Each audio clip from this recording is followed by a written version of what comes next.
Good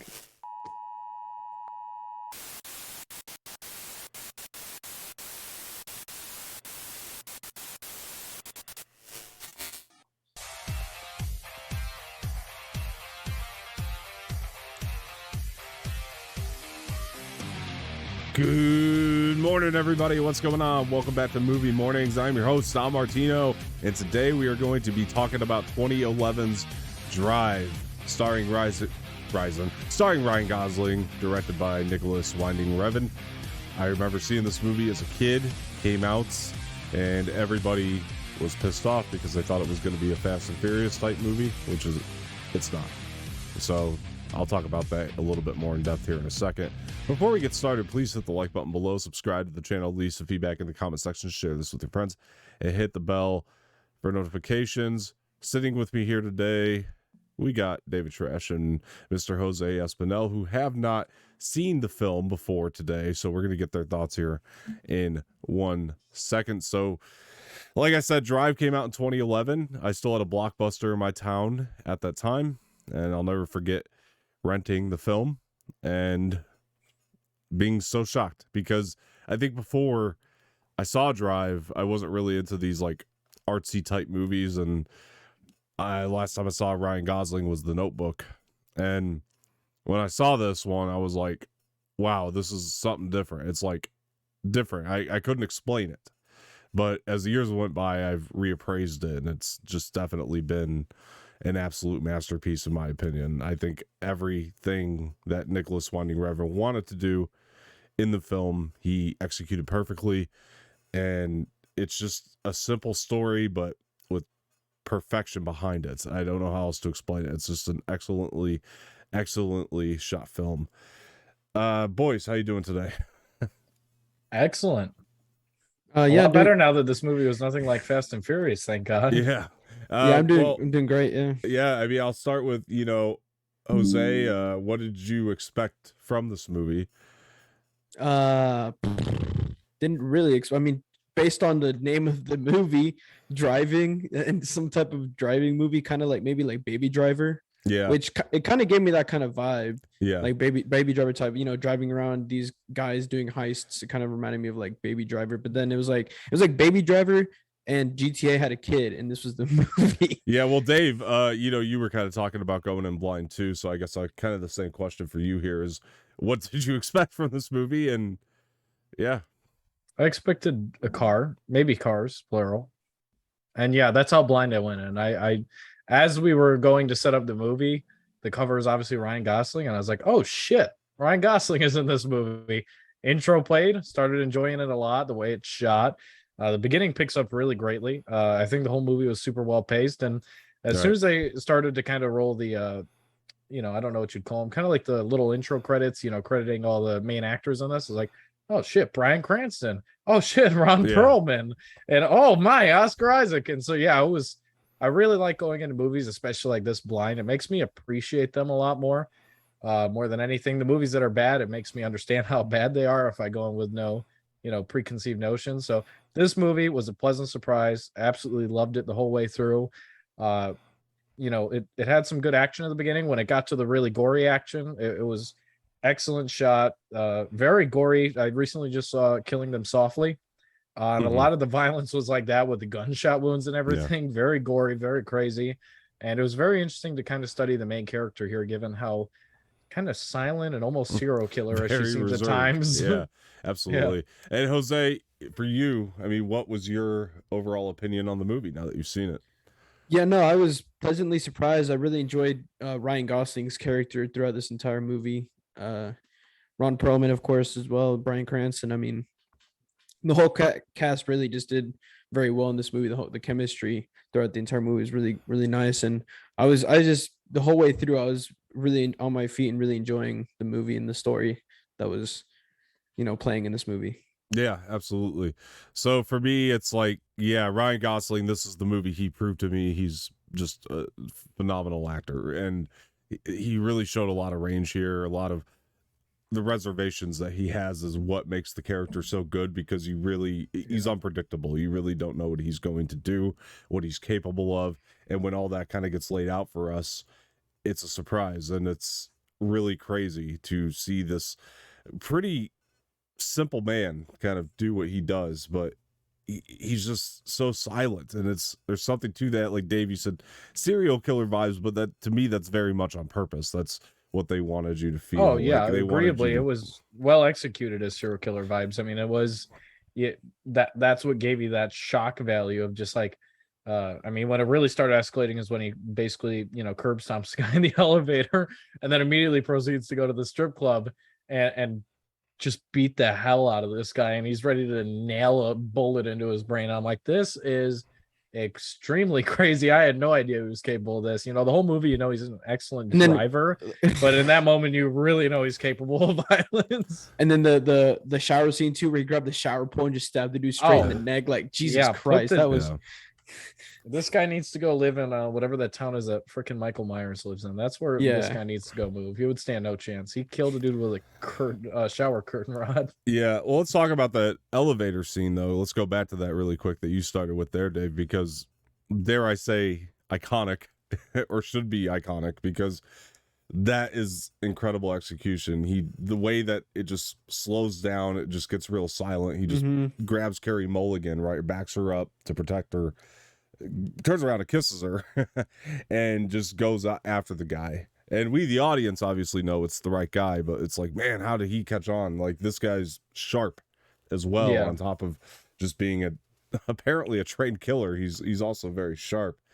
And I just like that this movie doesn't give an explanation for the reason he is the way he is. It just leaves so much to the imagination, and I think that's just perfection. But yeah, Jose, what did you think of that elevator scene when that popped up? Yeah, when Ryan Gosling kind of like grabbed her from the arm and kind of just pushed her to the side in the corner, and then it started going in slow motion. It really showed emotion in that scene, and the chemistry, the love that they really had for each other. The whole time it was slow motion, you could really see and feel the chemistry between them two. Yeah. And then just transition to the regular motion, and then he just starts whooping this dude's ass. Yeah, it never really loses its emotion because it's hidden kind of behind all this violence and blood and gore, but it's always just kind of there lingering. And when I look at, speaking of emotion, when I look at the character of Ryan Gosling, you do just, and this just makes him such a great facial actor too, because you do just sense great tragedy in this guy's life. Like something happened to him at one point that made him the way that he is, and you don't know what it is, and really it doesn't matter. It doesn't matter for the plot, but it's really incredible the way that you look at him. You just sense that great tragedy. What is your impression of the character, Dave, now having seen the film overall?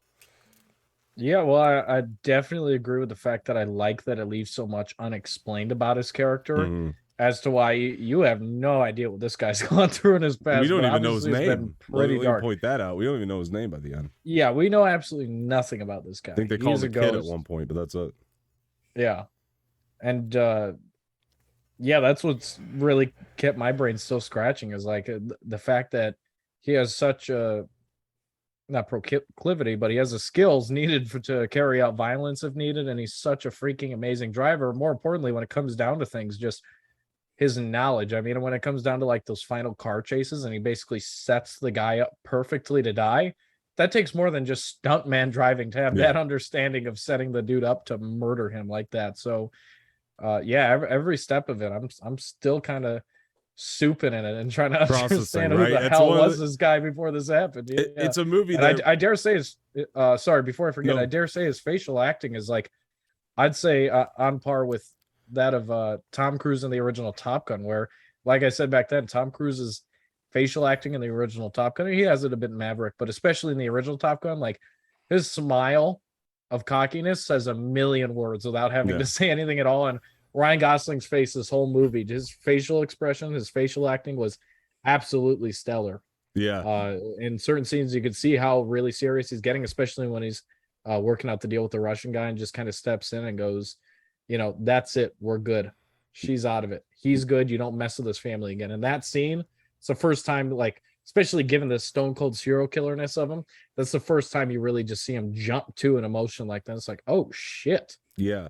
Yeah, I would not fuck with this guy. Absolutely. But you're right, man. He's just, there's so much, like we said, just left to the imagination about that character. And again, it is part of what makes it so much. But on the same hand, it's such a very well shot movie, to for lack of a better term. It's a well executed movie, Jose, and I think Dave agrees with me on that statement. But it really begs for a second watch. There's something about that, sort of imagination it leaves, that this movie just begs for a second watch, because it is so much to process. But Jose, I guess I actually have two questions for you on this, because you're in film school, and I really wanted to get your take on this. Number one, the question being, do you think that Nicholas Winding Refn did a great job? Was there anything that you picked up on that was just incredible when it came to the camera work? And then the second question being, do you think, as somebody who's kind of striving to be in film, was there anything that you learned from the direction of the film?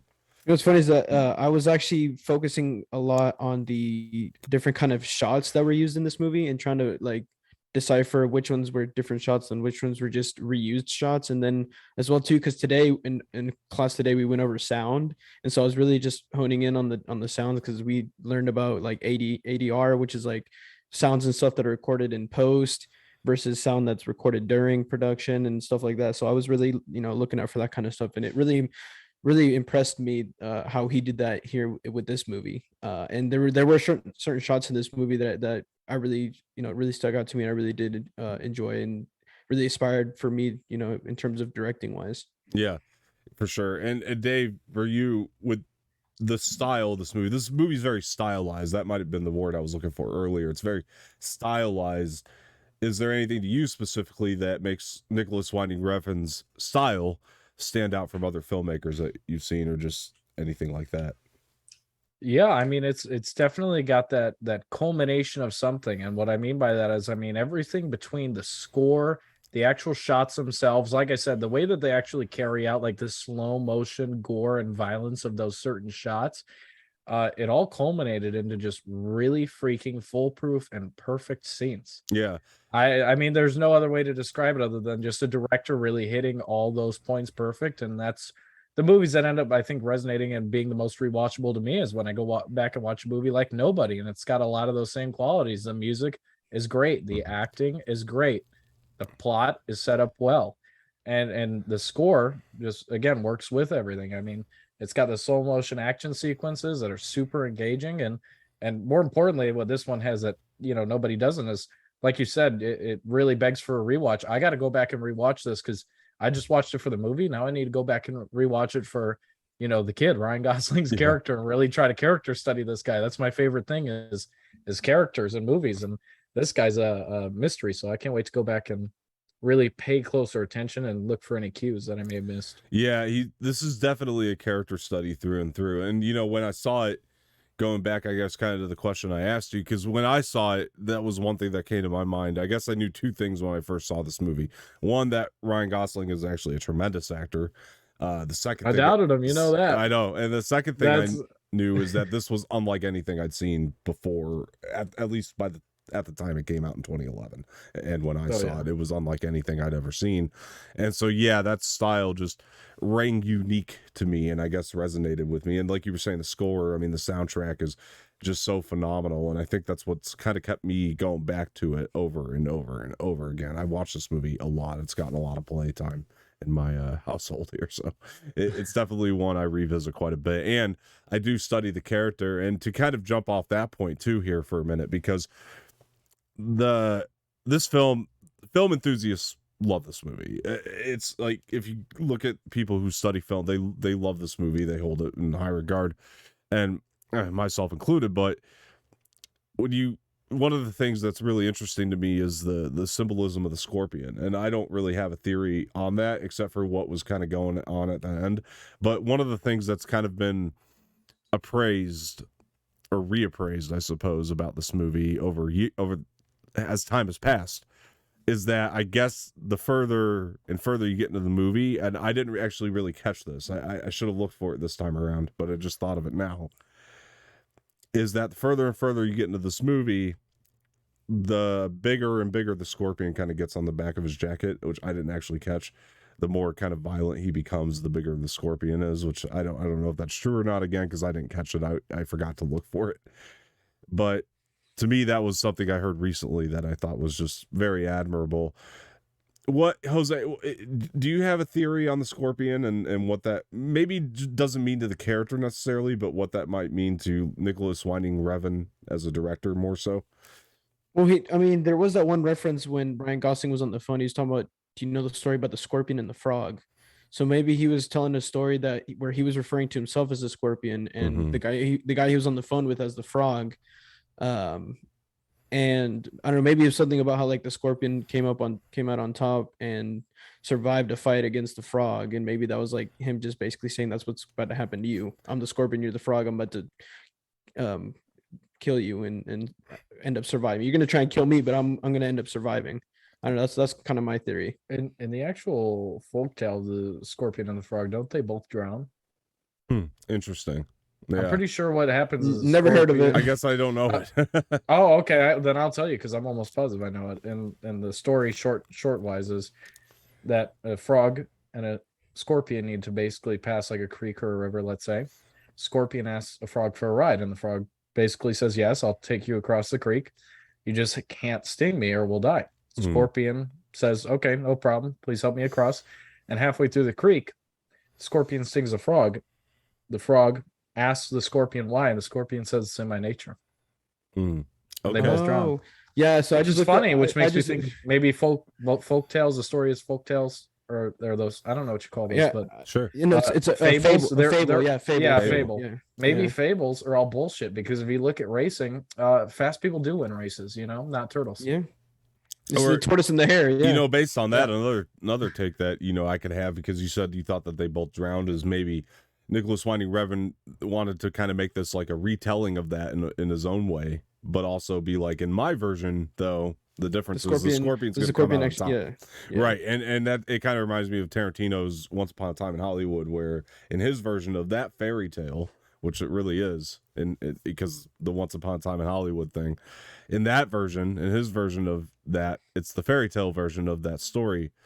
So she doesn't die at the end. I can't remember the actress's name, and I feel terrible. But anyway, that was just kind of what it reminded me of. Sharon Tate, thank you. Sharon Tate didn't die at the end of Once Upon a Time in Hollywood. Kind of the same thing here. I want to retell that sort of fable, and in my version, the scorpion's going to come out on top, which I find to be very interesting, actually, after hearing that. So it's a good piece of information there, honestly. I got you guys. I know my fables. You know your fables.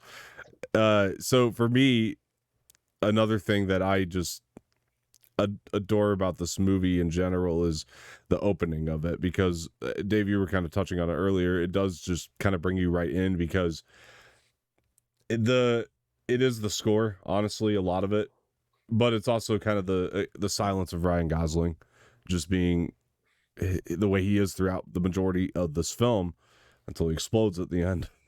And I think that's a testament to the filmmaking as well, but it keeps you in suspense, not only because of the context of the scene of him being a driver for these guys who are about to rob a place, but honestly, it's the questions, the game, him having the game on, which I love that it's on the TV even before he leaves his place. So all this is very calculated, right? So you have those questions, but then you have the suspense of the police officer, and just a lot of the shots that Nicholas Winding Refen decided to use from within the vehicle. I really like those first-person view type shots from within the vehicle there. Jose, were you captivated in this movie from the very beginning, or was that? Look, it immediately, the immediate car chase with the cops and the helicopter and the hiding, it literally just reminded me of a GTA heist. Getting 3 stars and having the helicopters on. Did he get? Yeah, he got 3 stars eventually. Yeah, that's what I mean. And then he got the helicopter with 3, and then he went back down to 1. Yeah, and then eventually had no stars. So yeah, it really just reminded me of a GTA heist from GTA 5. So I mean, it really did have me captivated from the very beginning. So yeah. I don't think GTA should sue. Yeah. No, I'm just kidding. No. Well, I was just gonna say, that's funny you say that, because I was just gonna say that I don't think that's all done by accident either. I definitely think that there probably is a little bit of I mean, and there were GTA places influence. there was places that were literally in the GT, like when he took that woman and her kid in that area with the water. Pretty That's sure literally, this came out before GTA, but that was an area in GTA 5. So yeah, it really just reminded me of GTA 5, which is really nice. so Yeah. GTA is copying them actually. Shit, they got a lawsuit. Well, the Bro, opening it's credits, I it's was based, well. no, I was gonna say Look. GTA is just based off of a real city in California. I mean, Yeah. Well, the opening credits, even I was Sounds nice. thinking like, oh yeah, that's a Grand Theft Auto Vice City. You know, the way the Oh, style of the yeah. text was and all that. So I thought about that Yeah, too, and I true. don't think that was by accident. Nicholas Winding Refen did another movie before this called Bronson, which is also very good. Stars Tom Hardy. You guys should check that out if you ever have time. Like Tom Hardy. It's probably the only other movie of his that's ever really been appraised, and for some reason his directing went to shit, from what I understand. So after Drive, and this was like where he peaked. But for me, when I think about that, the sort of reference to something like a GTA could have been his way of hopefully trying to get this to, because he's a very artsy director, so to maybe try to get this to appeal to a more mainstream audience. Maybe that was the technique there. That was just kind of my thinking on that. That was part of it. But the other thing is, I could still remember the marketing and the TV spots till this day, where the trailers were coming up and it looked like a Fast and the Furious type movie. So they were clearly trying to give this movie broad appeal.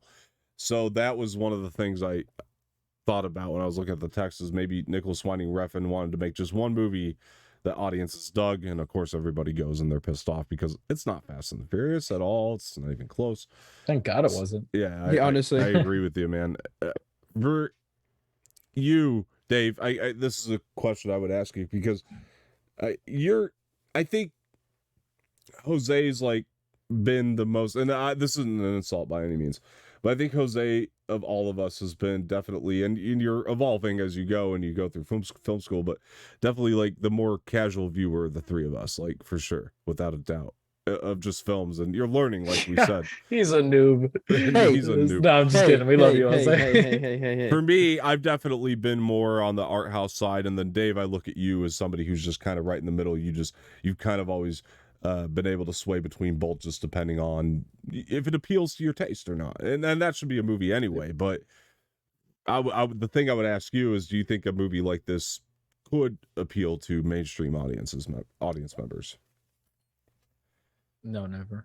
Okay, fair enough. No, Well, I'm just all kidding. right, No. Yeah, I think it definitely could. I mean, I don't know how it did in box office and everything, considering I'm just watching it now and I not don't back think it then. did very but well. I'll be honest with you. I think it could. I would say that this is generally a movie that in style and in shot, a lot of people would probably be disappointed by, because now that I think about it, I think there would be a decent audience of people that enjoy this, but like, will the masses get behind it? Probably not. Yeah. I think, again, it's one of those things that people that appreciate movies, people that appreciate film, even people that appreciate some aspects, like if you're a character study person, you could get into this. If you're a big stylistic film person where you actually care about styles and whatnot, and that's everything. I know people that only care about shots and action of movies. Yeah. That's your thing. I think that you can enjoy this, but yeah, I don't think enough people were obviously behind it to do too well in the box office, which is a shame, because like I said, I really doubted Ryan Gosling, and I've seen him in a lot of things that I haven't enjoyed him in, and now I see him in this, and I thought he did absolutely excellent. And I'm going to give all of his movies a second shot now. Well, what's really interesting to me, and actually what really makes me mad, and this might be a conversation we could have about the film industry overall, not the industry, but the way that that film goers see movies. It's so irritating to me in a lot of ways, because look at Joker, right? It's just as much of a character study. It's just as artsy as this movie, actually, in my opinion. Maybe this one's just a tad bit more artsy in style, but Joker, for the most part, it's a similar deal in the sense that it wants to go for the darker tone. It keeps that darker tone. It's very much a character study. So you have a lot of that. You slap a comic book character name on a movie, makes $1 billion, right? You slap a comic book character's name on a movie like that, makes $1 billion. So to me, like, Jose, like, do you think that this is a movie? This is more of an industry question, But would you, from the film industry, like to see more movies like this? Of course. I mean, because again, you don't see many movies like this, and I really enjoyed it, and obviously there are people out there that enjoyed this as well. So I do agree. I do want to see more movies like this because we don't really get enough of them. Yeah. And because people these days are just cash grabbers, and they just want to release the movies that'll make them money. They know will make them money, but sometimes you need to kind of just go out of your circle, out of your ways, and make different kinds of movies. And I think this is a perfect example. Yeah. Now, Dave, this is where it's going to get a little bit on the different end of that, because while Jose, myself, and probably you agree that we would love to see more studios greenlight a movie like this, just doesn't happen very often. This was Universal Pictures, I believe, right? If I'm not mistaken. And when I looked at the beginning, I know this was done by a studio regardless. Like, this was actually greenlit by a studio, bought by a studio, distributed by a studio, big studio. For the question I would have for you is, do you think the industry can sustain on making movies like this? It's funny. It's something that I talked about before, is that when you guys always talk about the top grossing thing, and when we were talking about Avatar, is that Avatar made substantially more money than Goodfellas. Mm-hmm.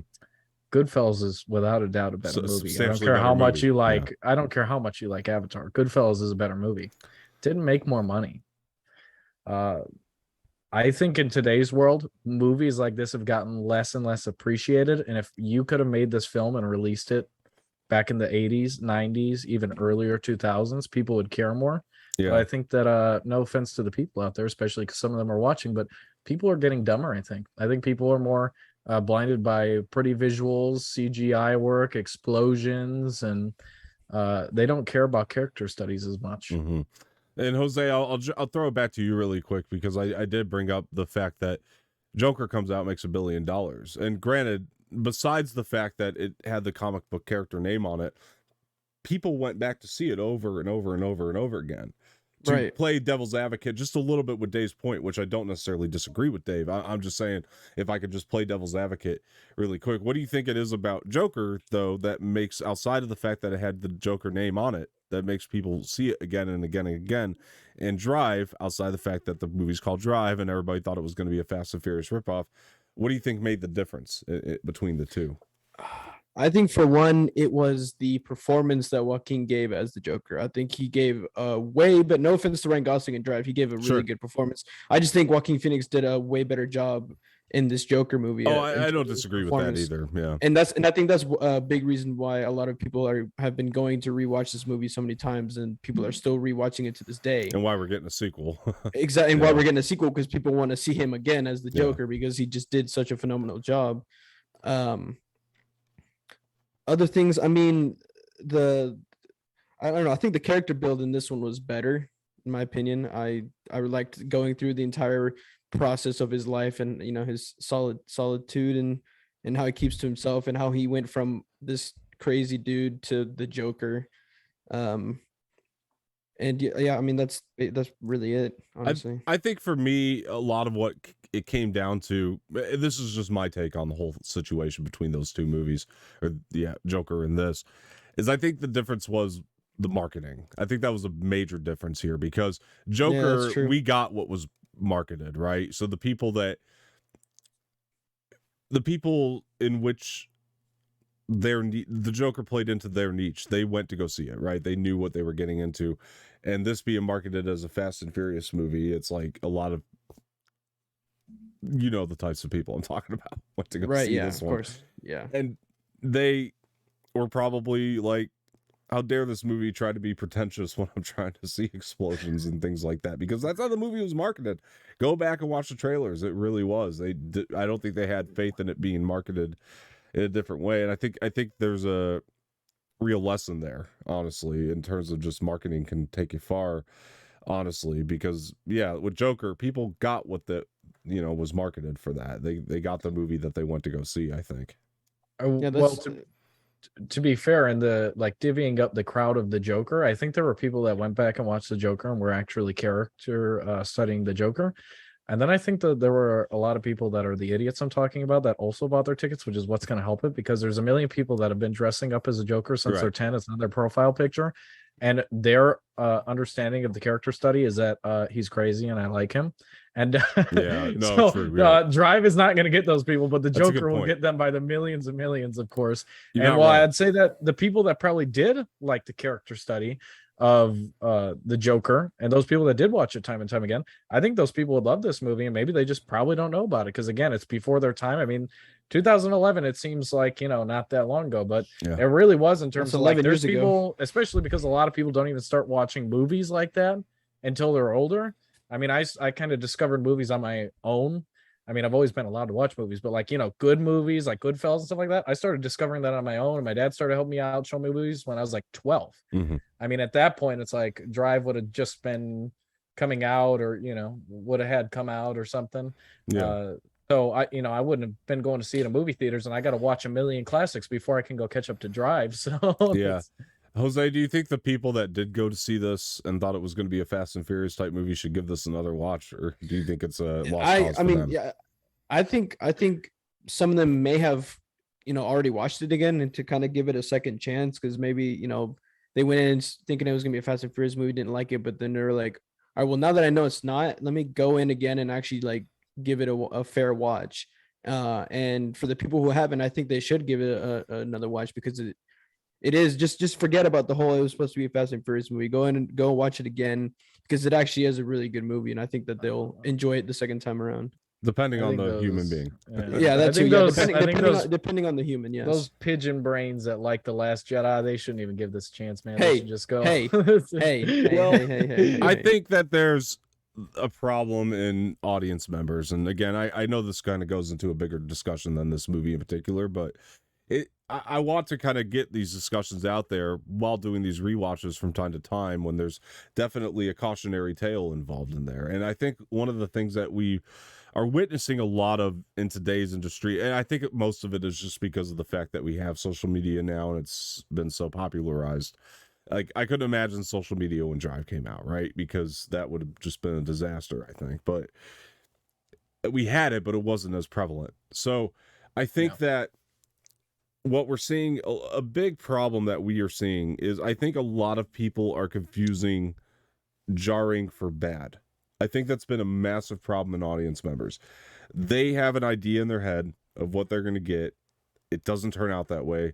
It's jarring, and jarring isn't bad. They don't actually sit there and try to analyze the decisions made and why the decisions made might have made sense. Do you know, does that make sense? I think that there's been just a real confusion in moviegoers between jarring and bad, and those are two different things. Those are two completely different things. Now, there might be a movie that's jarring because it wasn't what you expected. You watch it again and reappraise it. You're like, okay, I just don't like the choices, and that's fair. That's completely fair. Film is subjective. I think that's perfectly fine for somebody to, really think about something and really say, I don't like this choice because of this. Okay, yeah, great. Have a conversation about it and just get your thoughts out there. That's wonderful. That's why we're here. But then there's another side to it where it's like, that didn't do what I wanted it to do. I hate that movie. Fuck that movie. That's the shit I can't stand. I would agree with that to an extent, but I do want to say that in a lot of the mainstream stuff, especially, I think that's a huge cop-out in some ways. So I think that applies in some instances, but when it comes to certain things, like, you guys know I'm not a big fan of the newest Doctor Strange movie.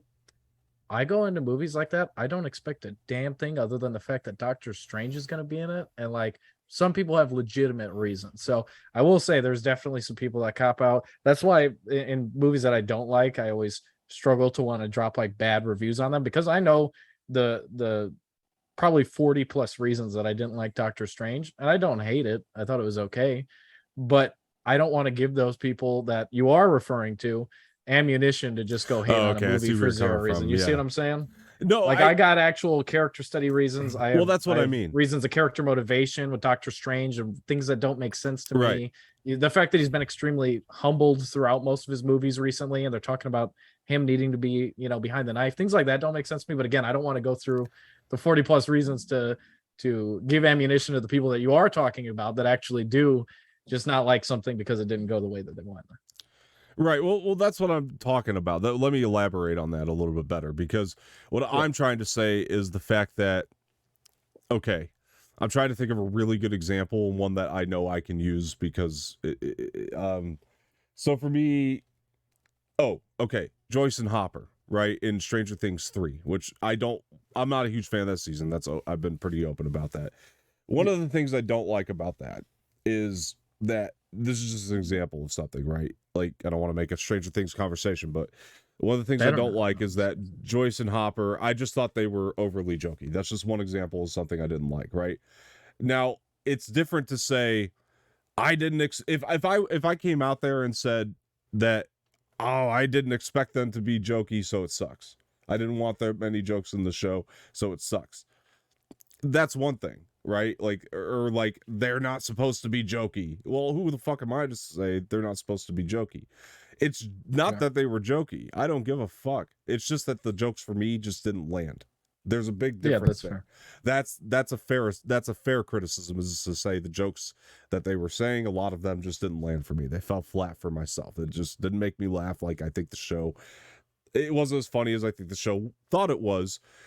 And then there's another side of that where you got the person say, well, they're not supposed to be jokey, you know. Well, why not? Why can't they have jokes? Like, I'd rather you take the risk and go for it if you think it's going to work than to not. And clearly, for a lot of people, that choice works. You know what I'm saying? And I'm just not one of them, and I could stand back and say, look, I'm sorry, the jokes just didn't land for me. That's the difference I was talking about mainly. Like, you could take a decision and just say like, hey, they didn't land for me. That's a real subjective opinion, and that's fine to have. It's a fair subjective opinion to have, I think. Yeah. So there's a big difference between those types of people. That's my point there. I'm sorry, I kind of lost track of drive, but what's that? No, good. I said point well made. Yeah. I'd agree with that. Yeah, that's what I'm getting at. But so back to Drive, though. Speaking of decisions that are made, and that would be like another great example of, like, if somebody was crying because Bryan Cranston died in this movie and he should have lived. It's like, well, that's not the story they were telling there. Well, he did live. He moved to Albuquerque. Remember? Oh yeah, that's right. Yeah. So Dave's one of those people. No, I'm kidding. No, I am. I did want to talk about some of these side performances here, though, and really kind of dive into that, because there's something to these side characters that are used so sparingly, because the movie, it constantly stays focused on studying the Ryan Gosling character more than anybody else, and I think that's a real testament to the way these side characters were used. It's all very calculated in this film. But the big point I want to bring up here is fucking Ron Perlman's a shit.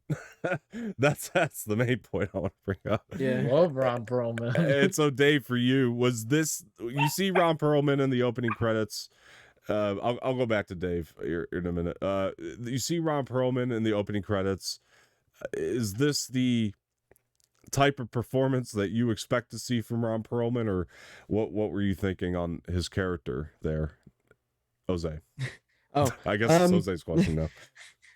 No, I honestly really enjoyed his performance in the. He was in Many Saints, right? No, that was someone else. Who am I thinking of?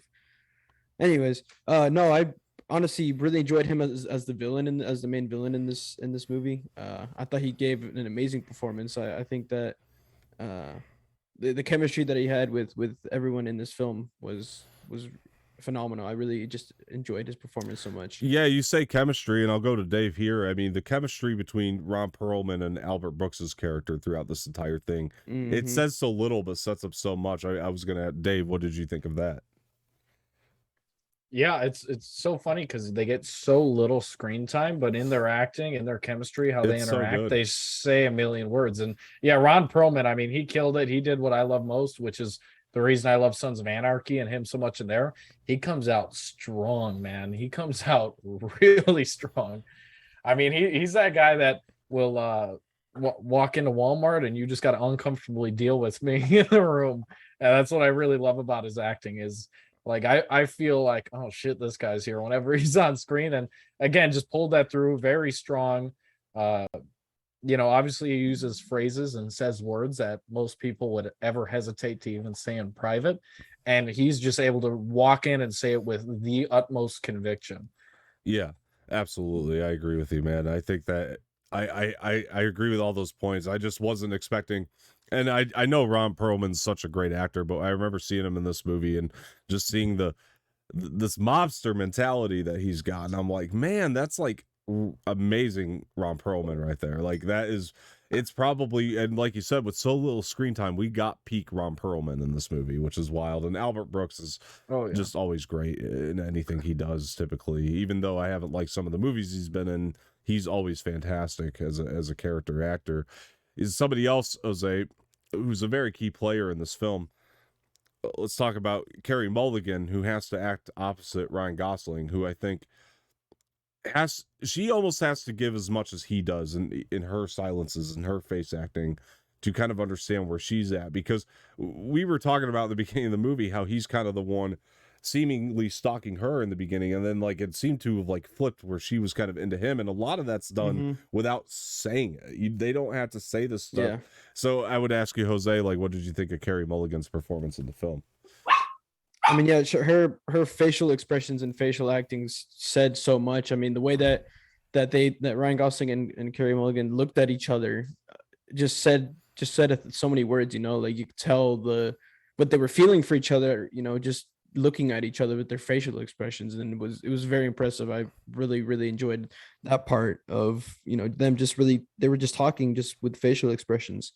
And it was great. Yeah, I loved it. And Dave, the question I have for you, very related to that, is I think the chemistry is really on point. I don't know if you agree with that, but the other thing I would say is the movie, in some crazy way, finds a way to just wear its heart on its sleeve at the same time with this relationship. Like you see them driving together, and that's just, there's something wonderful about that, and the music and what the music is kind of foreshadowing in a way too. That song, the Real Hero song, is really foreshadowing a lot for us when you really listen to the lyrics. But I won't ask you to analyze that because you've seen the movie once. But what I will ask is, do you think if you cut the heart out of this movie, it still works?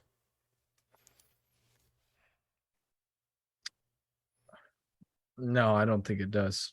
Yeah, I don't think anything plays like this. I think with the many questions, the many good questions left to you to try to understand the character that is Ryan Gosling, I think you'd be left with way too many questions if you take away, the heart of it. And that's, I mean, for a lot of it, that's the motive of the whole thing. Mm-hmm. Yeah, absolutely. Is a purely intentional guy, whether you want to say it's self-drive or being a good dude. I mean, obviously you liked her, but if you take that out of it, I think that kills the whole film, which is why I was so happy that it was so well played. And in the scene that you're talking about specifically, where they start driving, and that's where you see, as Jose said, their facial acting killed it, and it's a lot of give and take in that. And they both came through amazing in that scene. I don't know if a word was said. I don't think so. But you no, I wouldn't have even known if a word was said. I think at the end of the drive, obviously they start talking, but in most of the scene, I think it's without word. Well, it's the first time you really get to see this character is as well intentioned as he is. He really, behind all his craziness, there's so much he's very well intentioned. So much well intent. Thank you. That was the better way to put it for sure. Jose is so much smarter than I am. But Dave, do you agree? No, I'm kidding. But Jose, there's I'm not gonna get into that. No, Jose, the other one I want to talk about here is Oscar Isaac, who wasn't even Oscar Isaac at this point. He's not the Oscar Isaac we know today. And there's so many hints of this guy's going to be a good actor in here. It's no wonder he got hired for so many roles after this, because he's still doing really well too in his facial acting. And I think that Nicholas Winding Refen is just great with actors. That would be one explanation. But he also clearly knew to chemistry test all these guys together just to see how it all worked, and it's so evident to me. But yeah, go ahead and talk about Oscar Isaac's character, Jose, and your impressions of him. Yeah, so the scene specifically, like when he was threatening Ryan Gosling's character, that was very, very well from Oscar Isaac. I really felt the threat, honestly, myself. He delivered that very well. When he was jumped by the Russians, I mean, that was some really good acting as well. And then trying to becoming friends with Ryan Gosling's character and asking for help. I mean, he really just played so many different roles with just one character alone, and you could really and then the scene where he was welcomed home and he was like so heartfelt and stuff. I mean, he just played so many different roles within one character, which was what was really impressive about him in this movie, honestly. Yeah, I agree. And See some range in it. oh yeah, so many kind things were said in the dialogue, but there's so much there's so many subliminal things going on within that, and that's what I love so much about it, which Ryan Gosling shut down Oscar Isaac's character really fast. And Dave, did you expect Oscar Isaac to get shot and just bite it the way he did, or what was your take on that whole thing? Yeah, well, I will say there was a lot of things I didn't see coming in this film. One of the ones that I realized the most being that the whole film I was second guessing Ryan Gosling the entire time, and every time he pulled through, right from the very start when he pulls into the game, and I'm like, oh shit, he is way smarter than I thought. Because the whole chasing, I'm like, what the fuck is he gonna do about this? Exactly. So I was always second guessing him. I will say that him getting shot, I kind of saw right off the bat, just because when I tend to study characters, I tend to try to put myself in their shoes. And the second that he's just like casually putting down the gun and walking out of the shop, I'm like, man, I would keep that fucking gun out, dude. If I've seen any movie ever, that dude's gonna come out with a shotgun. I played GTA before, dude. Exactly. Second that you turn your back, that guy has a shotgun all of a sudden. So I did kind of see it, but I'm not gonna lie. Even when he got shot, the way that they shot it, they deceived me in that. So I did think like, yeah, this guy might get shot. I don't know why he's putting away his gun, but the way that they shot Oscar Isaac and then kind of let it on for a decent amount of time, it didn't have his platoon dropping death like most people have in that shot.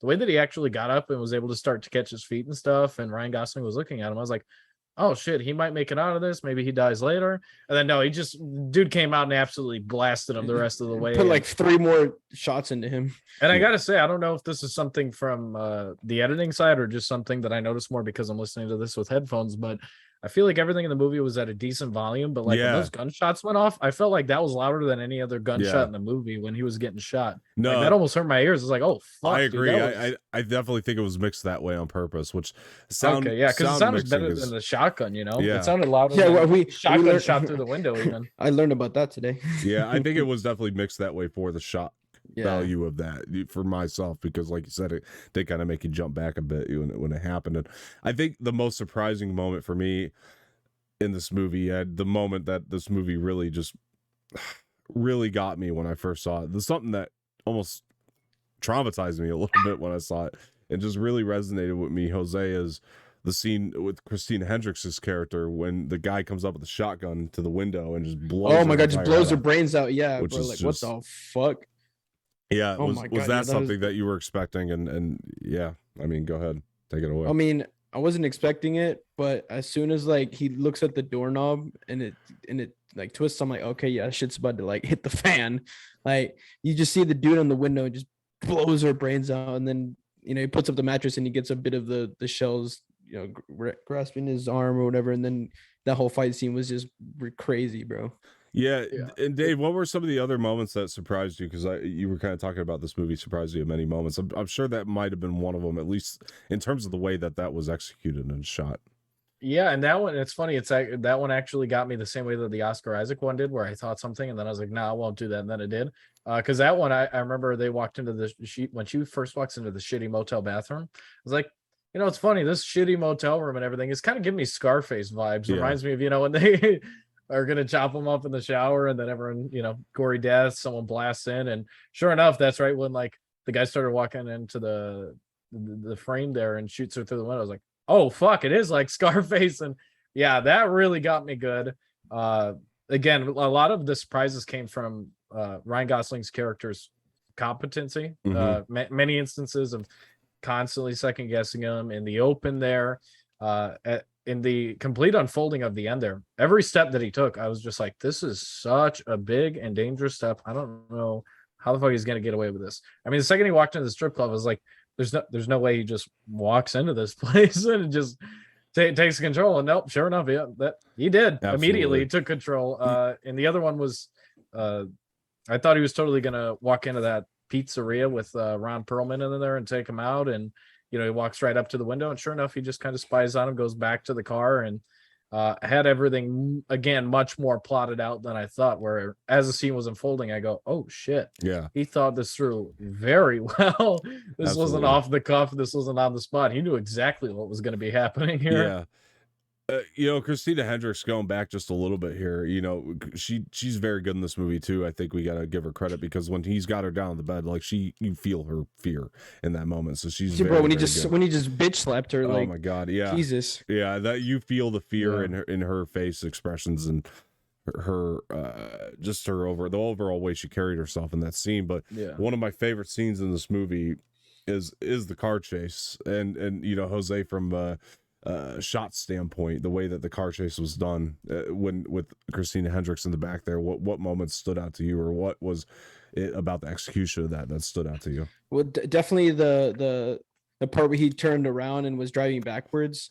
That shot scene was really nice. And then when he kind of like pulled it back, and was, he got away, that was another nice one too. And the car just, kind of jumped up and got destroyed. Yeah, But the other one too was when they were escaping and the door was still open and he like swerved and closed the door like that instead of using his hand. That was also amazing. That was, yeah, those three shots were definitely the three that stood out to me the most in that car chase. Yeah, for sure. and I think if I could add one thing, I mean, I think the sound design is so prevalent in this movie. Oh, yeah. With the vehicle sounds amazing when you're hearing it. Mhm. It really adds a lot to this. Dave, almost kind of the same question. I mean, what was so prevalent to you in the way that car? Actually, let's just go the overall all the car scenes in this movie. What just stood out so prevalent to you about that? Yeah, well, the one that you definitely hit that I was thinking of the whole time was the car sound. The cars Yeah. all sound great. I noticed that in the car chase scene that you're referring to, because all of a sudden I was like, fuck, a real Chrysler doesn't sound like that, which of course they do, but that's coming through the movie screen. Whenever you see a Chrysler 300 that they had there on screen, usually they don't try to make that a perspective to take, is to really up the sounds of performance of the race. And that really heightened the tensions in it, is when you could really hear the cars and it's not being overshadowed by music or anything. Mhm. Which another reason that I'm happy this isn't a Fast and Furious movie, because then they would Absolutely. just be randomly revving the engine to a crazy soundtrack as dramatic music starts hitting it. Yeah, that's exactly what you hear the whole time. Car noises music, car noises music, Exactly. dramatic slowdown music, Exactly. back to car noises. Vin Diesel, nitrous, and then that's the whole thing. Yeah, but yeah, this Jose, one, the car sounds yeah. almost had grace, I would say. yeah, I mean, think so. it really portrayed the driving well in that manner. That's really that really is the soundtrack. That's the only soundtrack you need, is the sound of the car. That's really what it comes down reminded to. me of when I saw Maverick and I was waiting in the climax of the film when they're starting the mission, and I was waiting for Danger Zone to start playing. I was like, they don't fucking need Danger Zone. This is awesome, and it worked so much better without it. Yeah, super incredible. Yeah, as well as just the fact that I think Ryan Gosling did a good job, kind of like Han Solo. Harrison Ford himself talks about flying the Millennium Falcon when everyone was on set asking him, how do you make it look real? And he goes, well, you're flying a spaceship. It's not real. yeah.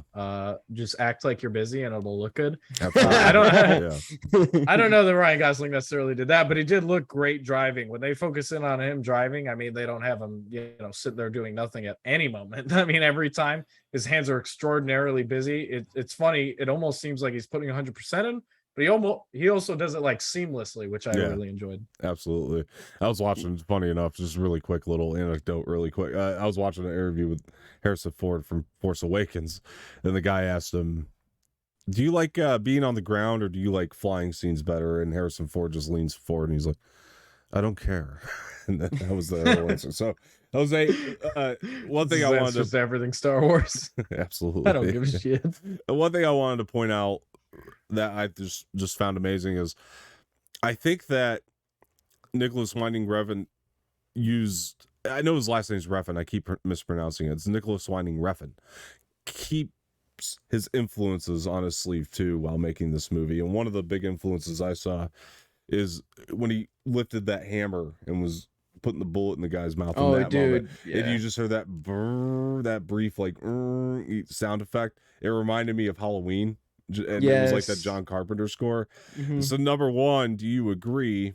And outside of Grand Theft Auto, were there any other influences that you No, can yeah, point out? I definitely agree with the whole Halloween vibe because like when he had that mask on and he was Oh walking up yeah, to that's another good yeah point. he was walking up to Ron's character. It just literally gave me it was dark and there was just a couple lights on. It gave me like Halloween vibes, Michael Myers. Yeah. Just killer vibes. Yeah, definitely for sure. Yeah. I got his. Yeah, now that I think about it, I he's wearing this stunt double mask, and why? Yeah. I think it's Everyone that would have seen him, he murdered. So it's like exactly. I think it's an that's artistic the one choice. thing that I thought about it. That moment was that's what I told you guys while we were watching it. I was like, oh shit, he's gonna pull some shit, walk in, no one's gonna realize it's him. No, instead he just followed him off, and anyone that would have seen his face was dead anyway. So that's interesting to go back and analyze and think about there. Yeah, that is almost just like, to me, Winding Refn wearing his influences on his sleeve once again and wanting to give the vibe of maybe what he felt watching Halloween himself or something along those lines. It was really cool. There's definitely that little bit of Halloween influence in there. Another thing to me that I just love so much was, and Dave, you kind of hinted at it earlier, but the final showdown between Ryan Gosling and Albert Brooks is so good.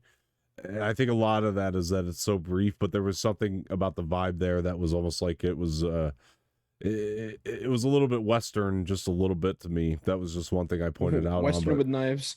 Dave, I'll go to you. Like, what did you think of the final showdown? What did you make of that whole, just the way it ended in general? And then the other question would be, were there any other influences that you saw in throughout the entirety of the movie? Yeah, for other influences, I'd have to go back and rewatch and let you know. Especially because the only parallels I'm drawing to are actually movies that came out after it. But what I will say about the final showdown, very Western, and I like how they acknowledge the viewer's feelings in that moment of with them going in between what's happening outside, going to the car, stabbing each other, and then going back to them talking at the table again. Yeah, when they're talking amazing. the whole time, you know that this isn't going to end the way that they're saying it's going to end at the table. So that's something that I appreciated that they acknowledge in that scene is like, this he's saying everything, this is how it's gonna go, you're never gonna be safe, your girl, and you just know that it's all bullshit.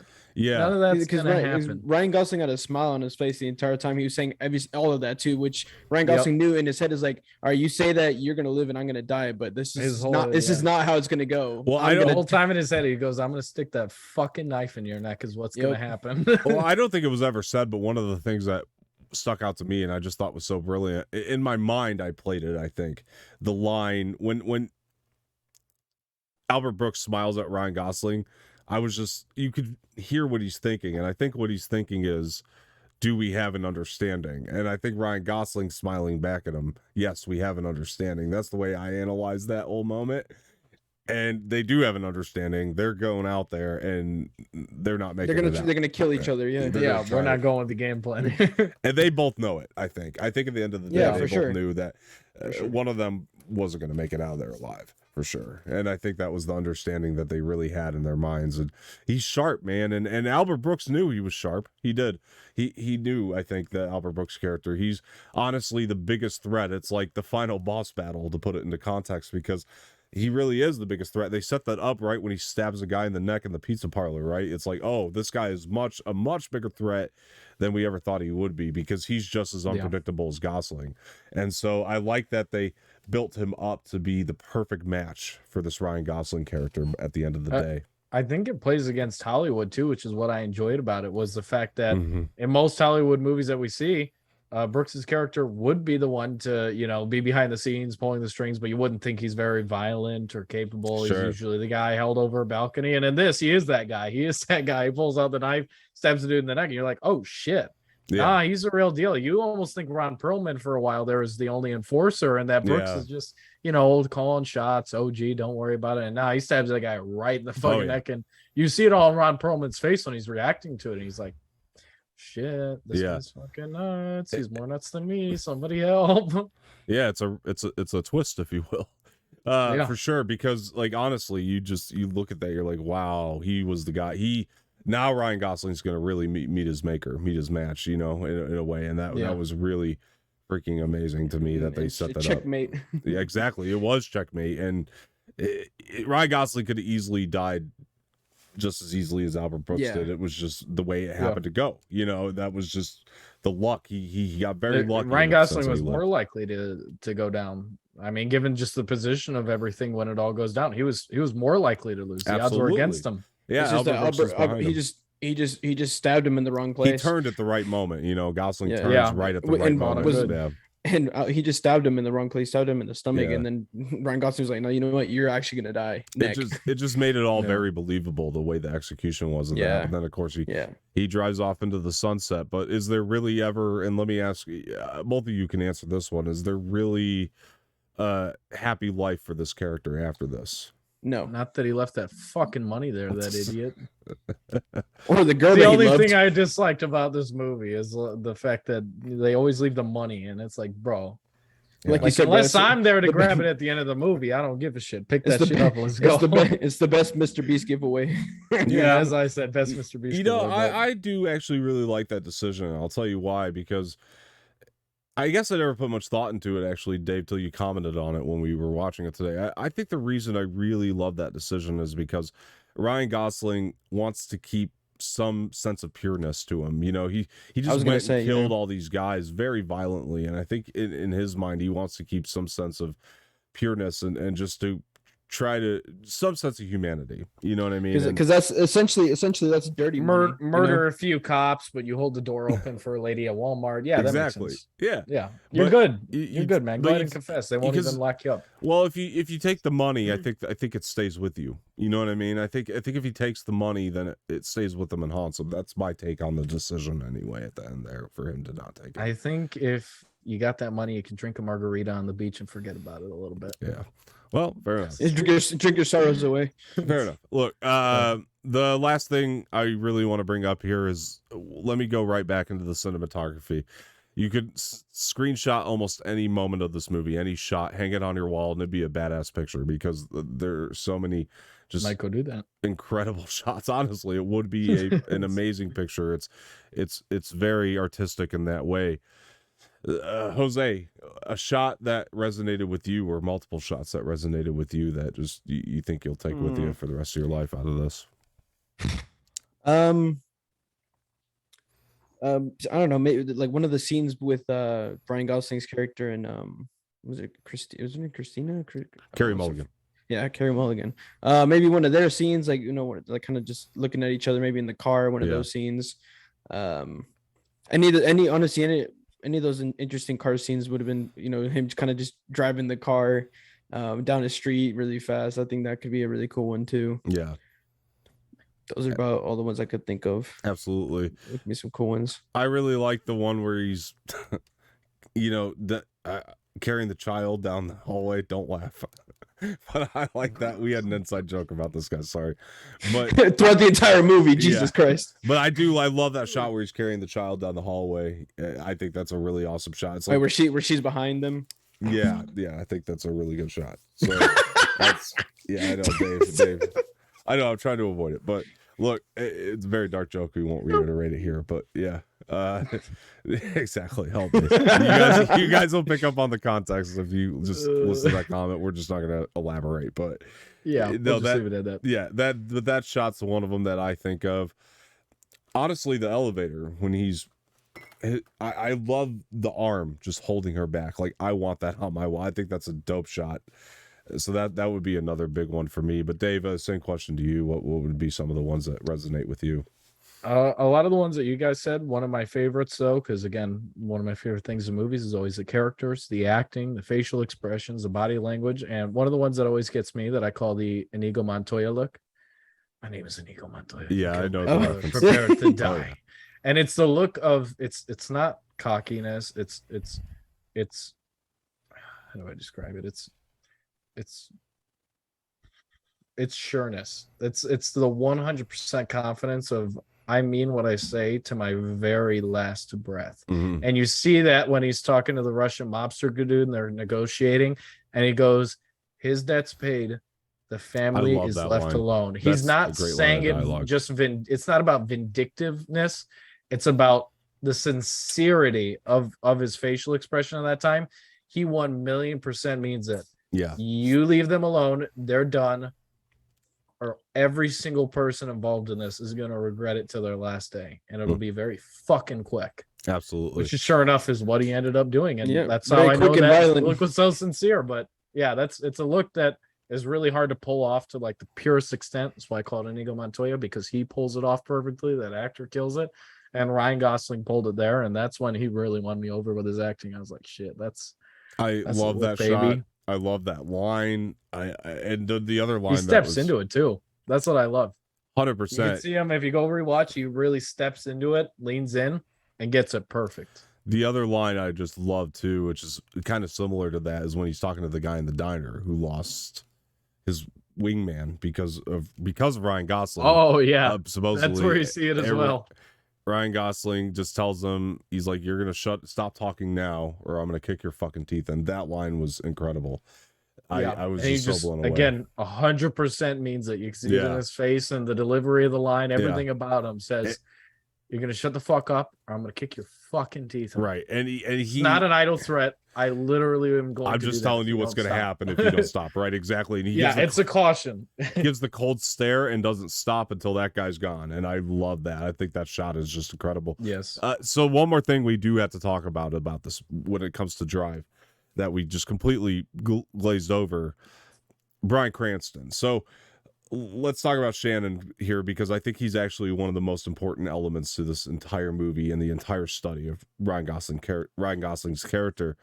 And I'll let you guys give your take on that, and I'll tell you why. But one of the scenes I wanted to point out between the two of them, especially, is when Ryan Gosling's grabbing him, like, "Why do you gotta fuck everything up, Shannon?" Oh yeah, because you really see the anger and the rage in Ryan Gosling in that moment, and it's almost as if Shannon is the only person he can show that side of himself to, where he just really kind of loses his cool. Like, he's only comfortable doing that around the character of Shannon. But Jose, I'll start with you. What is the significance of the character of Shannon, Bryan Cranston's character in this movie? And go ahead. I feel like he was almost like a father to Ryan Gosling's character. You know, he calls him kid. So it's almost like he was like a father to this Ryan Gosling's character. Yeah. He was really just looking out for it. He was always just wanting the best out of Ryan Gosling's character, and I was just looking out for him, whether he was meaning to go against him or not. He was just always trying to do what was best for Ryan Gosling's character. Yeah. If you guys have ever played Uncharted, to me it's very much Nathan Drake and Sully a little bit, and just kind of that relationship and how that plays out in those games. There's a lot of influence there, I think, too, coming from that. And even if you've seen the movie Uncharted, even though I don't think it's all that great, the Sully Nathan Drake relationship is one of the things that are executed well about that movie, so you guys will know what I'm talking about when it came to that. So that's one of the things I think about. But Dave, and also, what did you think of Bryan Cranston in the film in general, and what do you think is the significance of the Shannon character? Fucking awesome, dude. Yeah. Bryan Cranston, that's fucking hell, dude. That's fucking Walter White, all right? You don't fuck with Bryan Cranston. I love that guy. Yeah, he was great. And one of the things that I thought was funny that I took away from it, not necessarily funny, but he is a father figure, and at the same time, he's almost like a sad father figure in terms of like the fact that he's a father figure. Obviously, he cares for Ryan Gosling's character to a certain extent, but for him. He's also not deeply understanding and into Ryan Gosling's life like a father is. And I think that goes to kind of shows Ryan Gosling's attachment to most people in this world, and he's how a lone wolf. Really alone he is. Yeah, exactly. How really alone he is, that someone like Bryan Cranston, who's simply really just really nice to him and is a decent dude who cares for him and looks out for him, that's what all it took to be a father-like figure to him. Yeah. And Bryan Cranston doesn't really know the first thing probably about his life, from our understanding. He obviously didn't know that Ryan Gosling was even capable of flipping on him the way that he did, because you could see it in Bryan Cranston's acting. He's completely and utterly surprised in that moment that Ryan Gosling is capable of even snapping on him like that. Yeah. Which just goes to show how little he knows, but yet how he's still a father figure, because he's that detached from people. Yeah, we talk about things being left to the imagination. I think with the character of Shannon, it really kind of helps us in our minds try to create that backstory, fill in some of the blanks, and I think he needs to be there for that reason, just so we can kind of get a little bit more of an understanding. But I also think the most interesting thing about the character of Shannon, and I do love Bryan Cranston's approach, I think it's incredible, because he does show, he's the one character in this movie that has real compassion for anybody, and I think that is Ryan Gosling's last piece of humanity that he has to hold on to. And I think what's really interesting is it's been Shannon his whole life, I think, is the last piece of humanity he has to hold on to. And I think that when he meets Carey Mulligan, it kind of creates a rift in their relationship just a little bit, not in the sense that like Bryan Cranston's envious, but it's like, okay, now he's found humanity again. He can kind of move on and be free. You know, I think that was kind of Bryan Cranston's intentions, because like we said, he did want great things. He's looked out for Ryan Gosling's character. That was my analysis of all those moments. But I love this movie because we can just analyze all these things and could constantly study it and wonder about it. You know what I mean? We can wonder about the story and just never stop thinking about it. I think that this is one that you guys will definitely revisit upon at some point. Well, I definitely will, because I was about to say I rented this thing for 4 weeks, so I sure as hell will watch it over and over. Yeah, it's a damn good movie, and I think that Rewatch on the plane. Yeah, absolutely. Everybody should go check it out. Honestly, I think for sure that there's so much in this to